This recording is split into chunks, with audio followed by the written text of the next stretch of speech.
Hi guys, welcome to another episode of I.N.T.R.O.S.P.E.C.T with me, Sharon. If you're new here, karibu sana. Feel at home, and if you're a returning subscriber, thank you so much for coming back. I hope you guys are doing well. So kama kawaida, we're going to start with the first two questions of the day. That is, how am I doing? And what am I grateful for? I'm doing good. This week has been good. I've just been a bit tired, but it's been a good week. What am I grateful for? Guys, the sun today is out. The skies are so clear, the skies are so blue. I don't think the skies have ever been this blue, like in a very long time. I don't think they've been this blue in a very long time. It's been so cold, it's been so cloudy and gloomy, but today the sun is out. I really love the sun. I even had to go outside and take like a video of how blue the sky is and how the sun is shining, because it feels like it's a rare thing to experience nowadays. But anyway, yeah, please let me know down in the comments below, what are you grateful for and how has your week been so far? Yeah, so let's get straight into today's video. For the past few weeks, we've been doing a mini series on the fathers of psychology, the people who founded some theories and concepts as far as psychology is concerned, and we've been looking at their lives. What did they have to say about psychology? What did they have to say about us as human beings, how we think, how we act, how we behave, and all of that. And today we're going to look at another very interesting guy. But even before we get there, I just have been thinking about this thing, and I thought probably I'm not the only one who does this, but have you ever been in a situation where you're always looking forward to the next stage and the next phase of your life? And once you get to that stage or that phase you've been waiting for, you're like, okay, I can't wait to get to the next one, Like when you were kids, okay, rather when I was a kid, I always used to look forward to, like, when I was in primary, I used to look forward to being in high school. Like, I would see like high school is such a cool experience. I was like, oh my gosh, I can't wait to just go to high school. And I went to high school. And when I got to high school, I was like, the ghetto, this is the ghetto. This is the ghetto, And I was like, I cannot wait to just get out of high school and go to campus, especially if you're like me and you went to a Kenyan public high school. Yo, it's the ghetto. It's the ghetto. So I was really, really looking forward to going to campus. And I went to campus and I was in campus. It was a good experience. At least campus was good, But still, I was like, nah. I mean, I like campus, but I can't wait for the next phase of my life. I can't wait now to, get into the working space and, get my own money and start securing the bag, move on from my parents' place and all that. And I got there and I'm like, I cannot wait for this season. It's like every other time I'm looking forward to the next season, and sometimes I don't even take the time to enjoy the season I'm in. So today, the guy we're gonna talk about had some very interesting insights to talk about the different phases and the different stages that we have in life and the different stages that we go through in life from when you're born till the day you die. Yeah, so today we're going to look at none other than Erik Erikson. So Erik Erikson was also a psychologist, but we're not going to go so much into his life because I want us to look at the concept that he came up with, because it's kind of broad. So I want us to look at that. So Erik Erikson came up with something we call the psychosocial stages of development. So according to him, he divided our lifespan into different stages. And each stage, there was a particular life competence that was being tested. And if you made it past that particular stage successfully, then you will be able to develop that virtue or that competence that is being tested in that stage. He came up with 8 stages in total. And I'm going to be referring to my laptop. Yeah, I am not Google. Yeah, I am not superhuman. I don't think I would remember each and every one of them because, yeah. So the first stage is what he called trust versus mistrust. And this stage is between birth to up till you're like 1.5 years or 2 years old. And in this stage, the competence that is being tested the most is trust. So of course, when you're born, you rely on your caregiver or your guardian or your parents for everything, like for food, for shelter, for clothing, for warmth, for love, for everything. And as a child, your parent is the first contact that you have to the world. So the kind of experience that you had growing up, especially during this stage, according to Erik Erikson, he believed that this is where the competence of trust begins to build. So if you had present parents and they did not neglect you, they were very present, they were physically present, emotionally present. During this time, you find that you made it through this stage with a fairly good level of trust, like you could trust other people in the world. And if probably you had parents who they had an element of neglecting you, they weren't physically present or emotionally present, you find that now you have what we call mistrust, where you find it difficult to trust people out there in the world. So I think a lot of us sometimes say we struggle with trust issues, and we kind of attribute it to the fact that probably you've been in failed relationships, failed friendships, or you've just been hurt one way or another, and you attribute it to that, which is true. There's some people who their trust issues emerge from the experiences that they have. But for some people, their trust issues emerge way from when they were way younger, like back in childhood, because the people who are supposed to teach them how to trust others and to trust and to rely on the world, they were not present and they were not there for them. Stage number 2 is what he called autonomy versus shame and doubt, and this is in the ages between 2 to 3 years. Okay, so autonomy versus shame and doubt, when a child ametoka sasa hiyo stage when they are no longer like so much of an infant per se, now you'll realize they want to start doing things for themselves. They want to stand up by themselves, they want to sit by themselves, they want to start taking the first steps by themselves, And this is also like the potty training time. So you'll notice they want to go to the washroom alone, or, they want to do stuff for themselves. They want to try and feed themselves and all of that. So during this stage, if your parents or your guardians were very present and they were very helpful, and walikuwa wanakuencourage as you are trying to, be independent, because the competence that is tested during this stage is independence.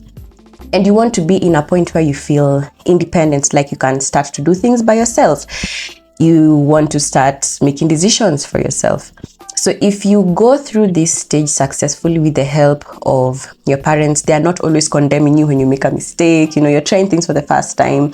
When you make a mess, they're not always yelling at you, and stuff like that. You have this feeling of autonomy.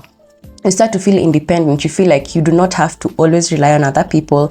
You have the self-confidence to know that, yeah, I can actually do this. But if your parents are very critical, like once you try to do something new, maybe for the first time, I don't know whether you guys have seen these videos on TikTok where like there are these parents who they're trying to teach their kids how to do things for the first time. And for example, something as simple as kujiekea maziwa kwa kikombe, or something like that. So when the child is taking the milk and pouring it into the glass, and then they make a big mess or they break the glass or something like that, those parents who are calm in that moment and assure the kid, it's okay, it's fine, we can try it again, and they help them and they teach them how to clean the mess and all of that. And then there's the other category of parents who just yell at their kids, they beat them up, they're like, ujinga gani unafanya sasa, vunja zote, mwaga maziwa yote. In fact, wacha nikununulie ng'ombe tuikamue na umwage hiyo maziwa yote, si ndio? Like, the typical African parent. Yeah, so in that situation, a child begins to feel a level of shame and doubt. They begin to doubt their abilities, to doubt their capabilities. So the third one is initiative versus guilt. And this is the stage where kids are now wameingia preschool, like ndo wameingia huko PP1, like they wako kindergarten, up to probably the age of 5. So this is the time they're starting to interact with school and with other people. So here, one of the competencies that is being tested is an aspect of being able to initiate things and also leadership. So you'll find, like, how is this kid interacting with other children? in school? Do they feel they are confident enough to, you know, go and make friends or start a new thing or initiate something?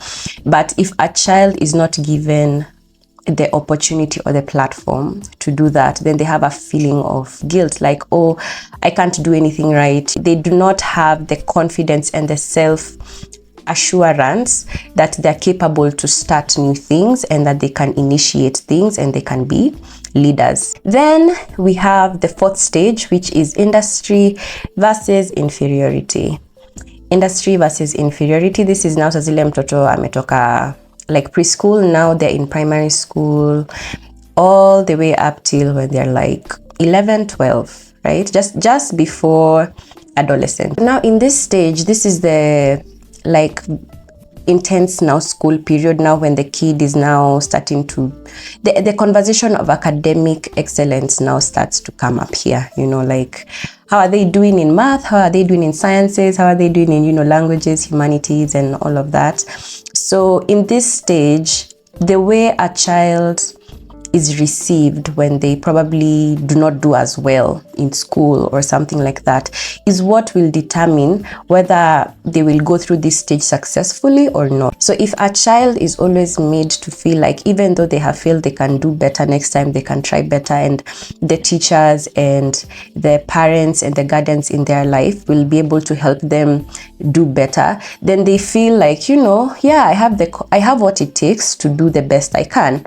But if a child is always being condemned, like, you know, like the kawaida, you know, African parent kind of situation where coming back home with bad grades equates, you know, like you have killed someone, you know, like they have the same consequences, you know, like you're being beaten, you're being called all sorts of names and all of that. It leads to a level of inferiority where as a child from a very young age you start to tell yourself those very inferior words, and we've talked about the inferiority complex before, so in another video, so you can go and check that out. The other stage is what we call the identity versus confusion stage.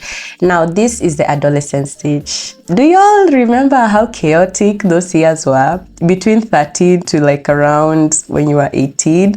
I think those were the most confusing years of your life, because in this stage, what you're really, the competence you're trying to establish is your self-identity. You're trying to answer the question, who am I? And in this stage, you try each and everything. Today you wake up like in purple, tomorrow you wake up like in pink, the next day you're a footballer, the other day you like basketball, you know? It's crazy. You're trying all sorts of things in terms of dressing. This is the time you dye your hair all sorts of colors. This is the time you're trying every kind of alcoholic drink, you're doing every kind of drug, you're going to all the sherehes, you're going for all the concerts, like, and all of this is like a way of you trying to figure out who you really are.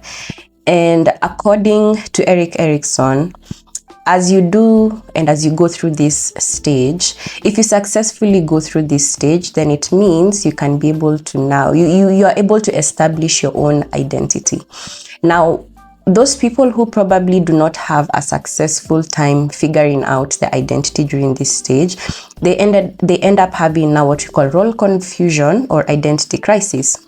These are people who even now as adults, they still do not know who they are. They do not know the basic and the fundamental concepts and beliefs that they have as a person. Of course, you always change as a person even as years go by. Like the person I am today, I'm not going to be the same person like, I don't know, 10 years from now, you get it? But there are some basic fundamentals about yourself that you should be able to establish even as a young adult. Now, this other stage is where my young people are at. Where are my young people at? Yes. You guys, the young adults from like when you're 19 up until you're like 30 or 35. And the stage is intimacy versus isolation. So just as the name suggests, this is the period where you are really engrossed in trying to make very deep, meaningful relationships and connections with people.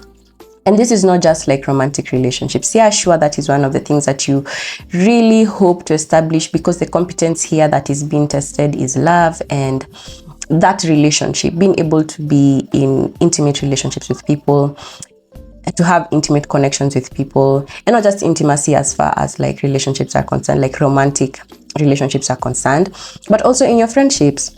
I don't know that you guys have noticed, like the older we get, the harder it is to make friends. You know, the harder it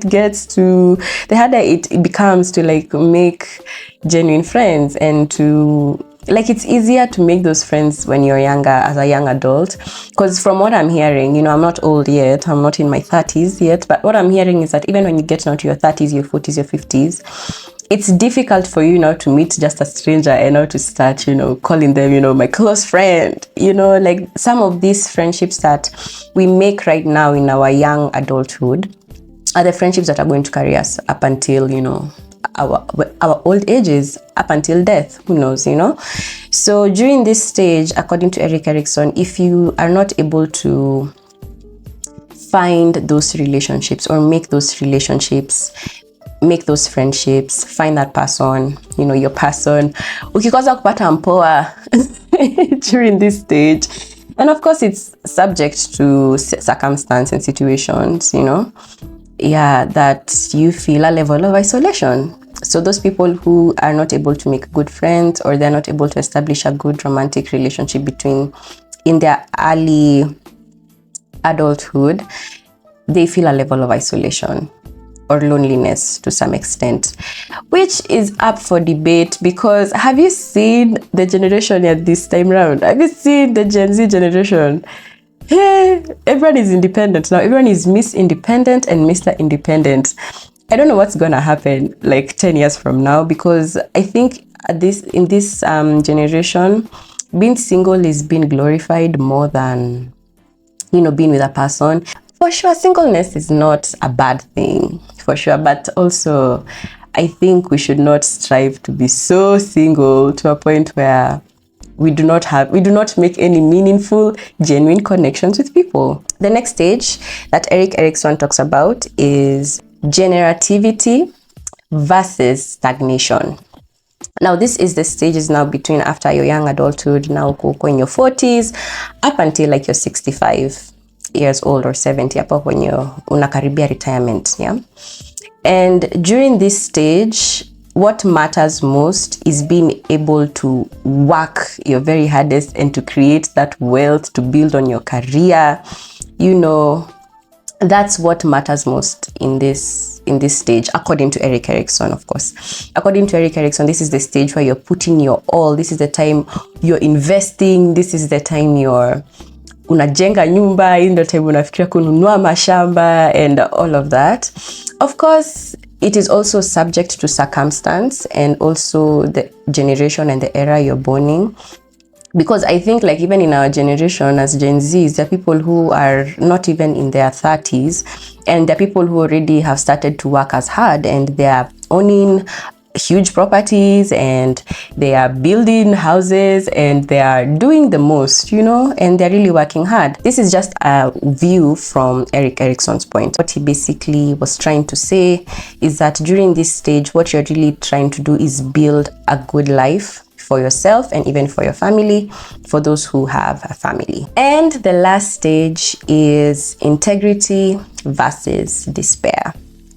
Now, this is after retirement. This is after you have secured the bag. This is after you have, you know, had the family, you've had your fun, you've gone through life, and now wewe sasa ndio mkongwe, wewe ndio wahenga wahenguzi, you are the old guy now. You are the, you know, ancestor now.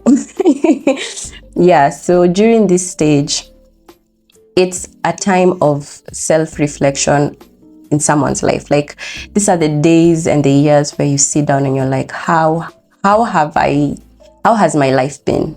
You know, what have I done with my life so far? So for those people who look back in their lives and feel like they have made a good impact and they have done something meaningful with their lives, they have that feeling of integrity, and they just feel so peaceful, and they feel like they're so successful, you know, like, yeah, I've got the generational wealth coming in. I have my family, okay? I have grandkids and even great grandkids, you know. It's good. It's a good life, you know. But those people who probably look back at their lives and feel like I have not done anything with my life, like I've just wasted my years, and now I am at a place where I am, you know, lost, or I feel empty, like I cannot show you a substantial thing to show you what I have done with my life. Those are the people now who feel a level of despair. Those are just the quick 8 stages of development according to Erik Erikson, and I know each one of us probably are in a different season in life. And I must say this, it's not that this is a very rigid standard, because everyone has their own journey. And just because probably you did not go through one stage successfully does not mean that you're not going to have a good life. All it means is you need to go back into that area and fix it. For example, if you realize that you did not have a very good childhood because of one reason or the other, you feel like when it came to that stage of trust versus mistrust, your parents did not help you have a good relationship with the world. Those are things you can start to fix right now as an adult.